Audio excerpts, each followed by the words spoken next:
Hello students, this is third poem of 10th class, A Tiger in the Zoo. Okay, let's start.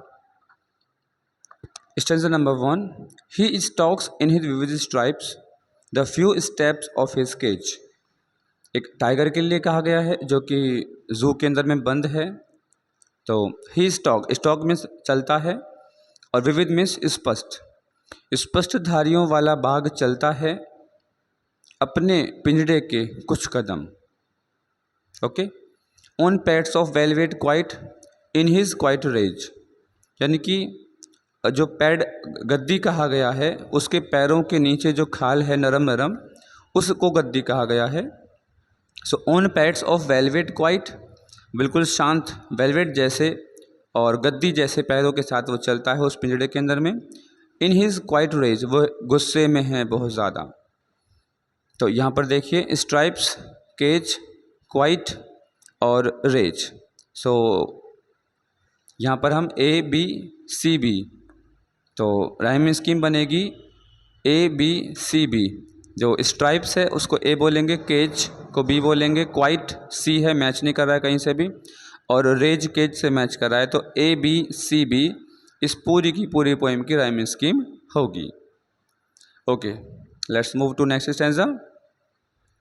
Okay, second stanza में बताते हैं he should be lurking in shadow, उसको छिपा हुआ किसी परछाई किसी घास के पीछे मतलब छिपा हुआ होना चाहिए था। लर्किंग जैसे कि शेर छिप करके शिकार करता है अपना।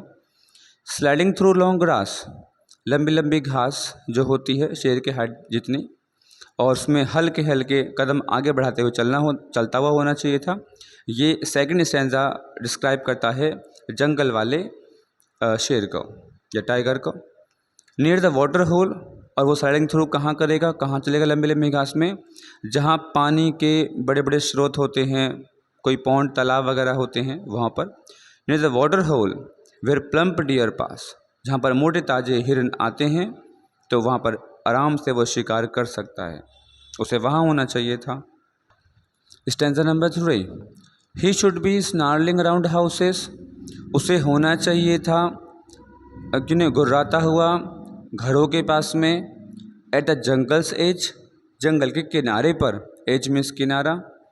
सो baring his white fangs his claws, अपने पैर के जो क्लॉज मीन्स अपने जो पैर के जो नाखून जो होते हैं वो, एंड वाइट फैंग्स अपने सफ़ेद बड़े वाले दांत जिनसे वो मांस को फाड़ता है, अपने किसी भी शिकार को वो फाड़ता है। एंड टेरराइजिंग द विलेज, और गांव के जितने भी लोग हैं सबको डराता हुआ होना चाहिए था। ये स्टैंजा नंबर 2 और 3 जो थे ये जंगल वाले शेर के लिए थे, और जो स्टैंजा नंबर 1, 4, 5 आएंगे वो जू वाले टाइगर के लिए होंगे। Stanza number 4, but he is locked in a concrete cell, cell यहाँ पर उसके पिंजरे को कहा गया है, उसको एक छोटे से पिंजरे में बंद कर दिया गया है। हिज स्ट्रेंथ बिहाइंड बार्स, उसकी ताकत सलाखों के पीछे ही रह गई। Stalking the length of his cage, वह नापता है अपने पिंजरे की ताकत को अपने आप से। इग्नोरिंग विजिटर्स, और वो जितने भी चिड़ियाघर में विजिटर्स आते हैं देखने के लिए उनको इग्नोर कर रहा है। अगर आप सोचो उनके बीच में बार्स ना हो तो क्या वो उन्हें इग्नोर करेगा? नहीं, तो उसे इग्नोर इसलिए कर रहा है क्योंकि उसके बीच में बार्स हैं। ओके, नंबर 5, जो जू का टाइगर है वो सुनता है। He hears the last voice at night, रात को अंतिम जो वॉइस है वो सुनता है। द पेट्रोलिंग कार्स, वो किसका स्वर है? वो स्वर है उस कार का जो कि गश्त लगा रही है रात को नाइटली राउंड्स के लिए, जो इंस्पेक्शन के लिए ऑफिसर्स होते हैं जानवरों की देखरेख के लिए चिड़ियाघर के अंदर में। And stairs with his brilliant eyes, अपनी चमकती हुई आँखों से घूर रहा है। एट द ब्रिलियंट स्टार्स, उन टिमटिमाते हुए तारों को देख पा रहा है और वो कुछ नहीं कर सकता। अपनी शक्ति को लेकर के बहुत ही नर्वस है, उसमें शक्तिशाली है पर वो कुछ कर नहीं सकता है। Okay, hope you will understand. Bye bye.